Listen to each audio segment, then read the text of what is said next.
Welcome back to Street Level Marketing. I'm your host, Mark, and I'm here with Joanna Track from Good Eggs and Company. And now I want to talk about, managing a team and managing a collective of experts. How did you build your network of collaborators that you work with now? Yeah, so I was about to say I've been really lucky, but it's not luck. It's been about working and forging a really strong relationship with people. Most of the people that are working with me today have been working with me since my first business in 2004 Wow. or along the way. And I think it's because of the culture I've built and the relationships I've built with them. But I've been someone who's always advocated for fit over skill set. So most of the people who work for me today, actually my business partner today is 14 years my junior, and she started as an intern at my first company. So as an intern, she didn't have much of a skill set, but she had the right attitude and the enthusiasm and the motivation to learn. And today she is now my business partner in this business. So I think that speaks to sort of how I find the experts and the good eggs. And, through the careers I've had and through the opportunities, the different companies, the clients I've had, I've amassed quite an extensive network. And so I feel like, good attracts good. And for the most part, I've been able to, have this strong team that has been loyal for a very long time. Of course, along the way, we find some bad eggs, but I've really tried very hard to clean those situations up quickly. And move forward. And also I mentioned before, the hub and spoke model also means we do utilize a lot of freelance because there's certain skill sets that we don't need on a full-time basis. So for example, SEO research, that is not something we are doing on a daily basis. So when the time comes, I want to make sure I have the best people that I can reach out to. We have a roster, but of course we have our people who are our top picks, who we try to work with the most. But it's really part of my priority in the company is to be continually making sure that we have those best people on hand. Yeah, I was, when I was a CEO at a former company, I said that hiring and finding team members and that process is like one of probably the hardest parts of, running a business, interviewing and finding the right team, and they don't work out, letting people go. It's just, it is So it very, never gets easier. I've been running my own businesses for almost over 20 years, and I still get sick to my stomach when I have to deliver that news to someone. And to your point, I still beat myself up when I hire someone and they don't work out to be what I thought they were going to be. But all the scrutiny in the world cannot, you're still taking a chance at the end.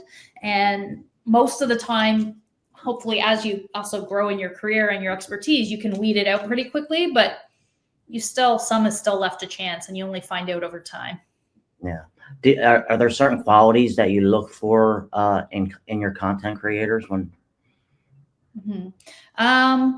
Well, in content creators, it is really about sort of that authenticity. And I know that's a word that's really overused, but again, with what we're doing, we're not looking to just hawk product and sell product. We're looking for people who really genuinely storytelling, being relatable, being really accessible people. And so that's of utmost importance.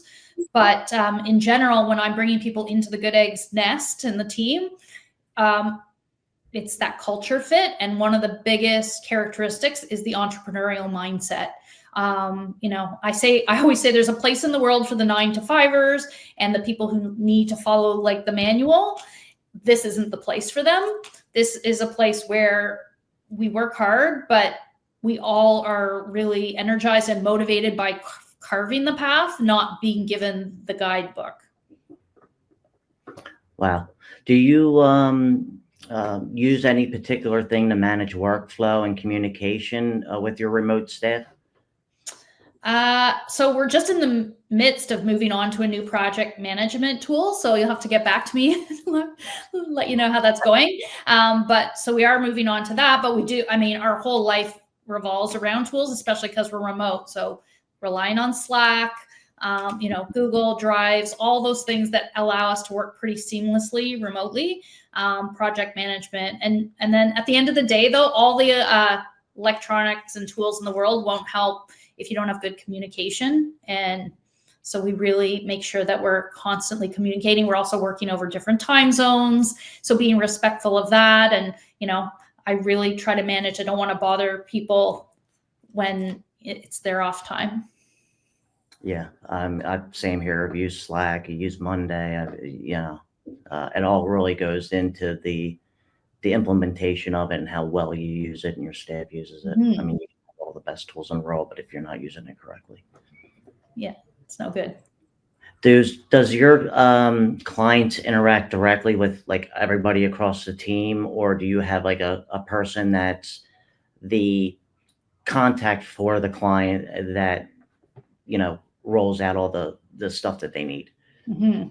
So that's another thing where I think we are unique. Some people do it, but it's rare in the agency space. Is everybody has contact with the clients. Now there's the primary person who managed the account, and on every account we have either Sam, my business partner, or myself are that primary contact. So they're always dealing with one of the owners of the business at all times.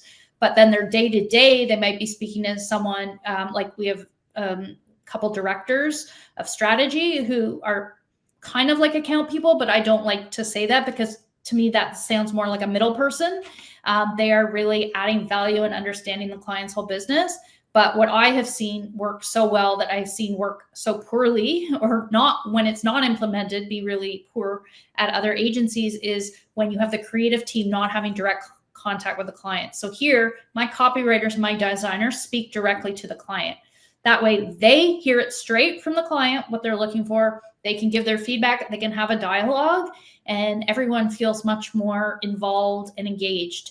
I really don't like when they are kept isolated. Yeah, it's communications and emotions get lost. The nuance. Yeah, especially when you're directly communicating with a client. You want to get that brand, the voice of that business. Sometimes you can't relate.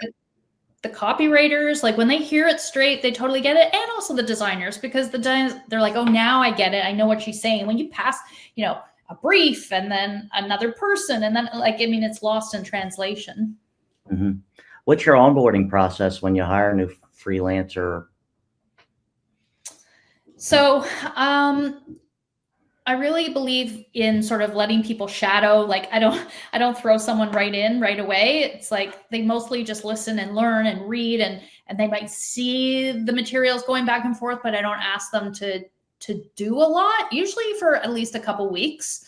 And then sometimes, like in a certain freelance roles, like say copywriting, we will ask people for a sample before we engage. But the other thing that I believe in is paying people for that work. Mm-hmm. I don't like when people take advantage of people, or even we had a scenario where we were hiring a PR person and we wanted to see how they would put together a PR plan. So we paid them to put together the PR plan. I think it's really, just not good business practice when you ask people to do that work and then you don't compensate them. Yeah, I've seen horror stories on the Reddits where, a company would do an interview for a particular, a role, get all the interviewees to, provide something to the business. And then use it? Yeah, then use it, never even hire a person. That's great. That's awful. Offer compensation, because you're right.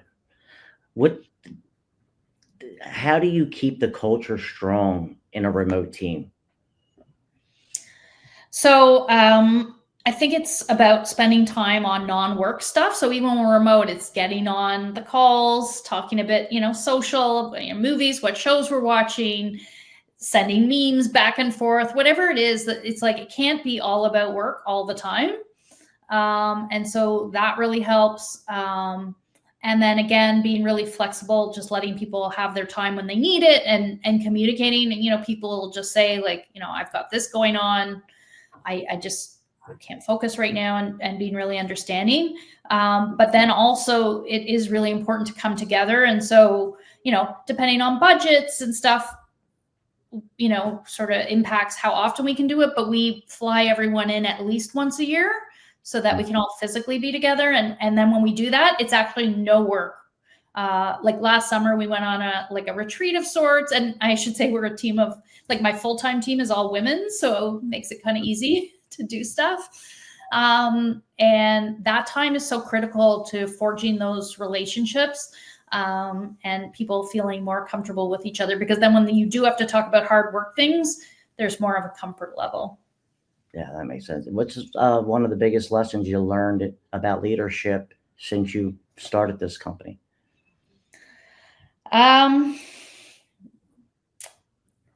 Well, I mean, I don't know if it's a lesson or it's just the way that I've lived by as a leader, for my career, is that, the best leaders serve their team.